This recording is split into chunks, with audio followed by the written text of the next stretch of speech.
નવચેતના idea video જન્મથી 3 વર્ષના બાળકોના માતાઓ માટે। દરેક લીડર માતાને પ્યાર ભર્યો નમસ્કાર। કેમ છો તમે બધા? ગયા અઠવાડિયે આઈડિયા વિડીયોમાં આપેલ જાણકારી તમે સમજ્યા હશો તથા બતાવેલ રમતો બાળકોને કરાવી હશે। ચાલો તમારા મજેદાર અનુભવો અહીં સૌને જણાવીએ।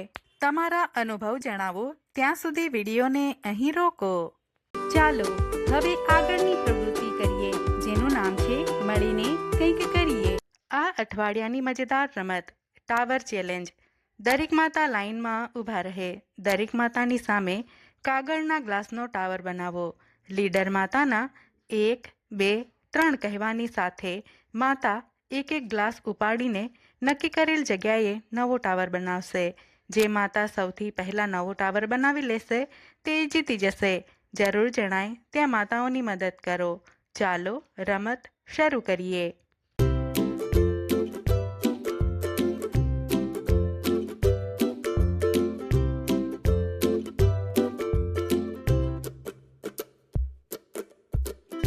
આ રમત રમો ત્યાં સુધી વિડીયોને અહીં રોકો।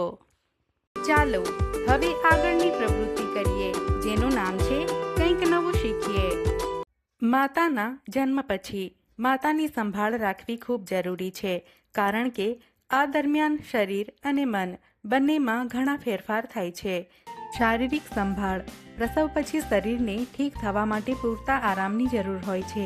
જ્યારે પણ બાળક ઊંઘે છે ત્યારે તમે પણ સૂવાનો પ્રયાસ કરો। પૌષ્ટિક આહાર લો, જેમ કે પ્રોટીન, વિટામિન્સ અને મિનરલ્સનો સમાવેશ હોય। ગુંદરના લાડુ, સૂકા મેવા અને લીલા શાકભાજી ફાયદાકારક છે। પુષ્કળ પ્રમાણમાં પાણી પીવો, તે શરીરને હાઇડ્રેટ રાખે છે અને દૂધ ઉત્પાદનમાં મદદ કરે છે। ચાલવા કે યોગ જેવી હળવી કસરત કરો, તે શરીરને ઝડપથી સ્વસ્થ થવામાં મદદ કરે છે। માનસિક સંભાળ: પરિવાર અને નજીકના લોકો સાથે વાત કરો અને તમારી લાગણીઓ વહેંચો।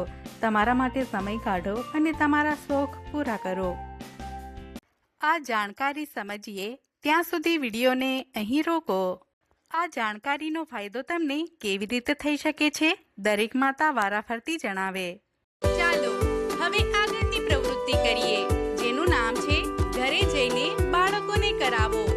આવી રમતો બાળકોની સાંભળવાની અને સમજવાની કુશળતામાં વધારો કરે છે અને તેમની બોલવાની ક્ષમતામાં પણ સુધારો કરે છે।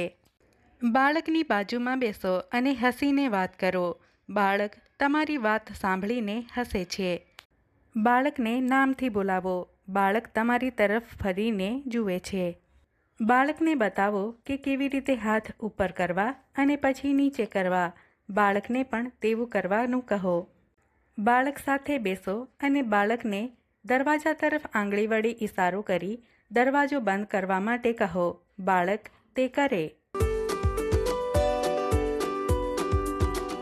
બાળકની ઉંમર પ્રમાણેની રમતને સમજો ત્યાં સુધી વિડીયોને અહીં રોકો।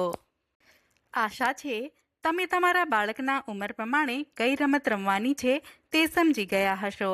આવતા અઠવાડિયાની મીટિંગ થાય ત્યાં સુધી તમારા બાળક સાથે દરરોજ થોડો સમય કાઢીને જરૂરથી રમો। આજની પ્રવૃત્તિઓ અહીં પૂરી થાય છે। આવી જ વધુ માહિતી અને પ્રવૃત્તિઓ સાથે આવતા અઠવાડિયે ફરી મળીશું। ત્યાં સુધી તમારું અને તમારા બાળકોનું ધ્યાન રાખજો। હસતા રમતા રહો। ધન્યવાદ।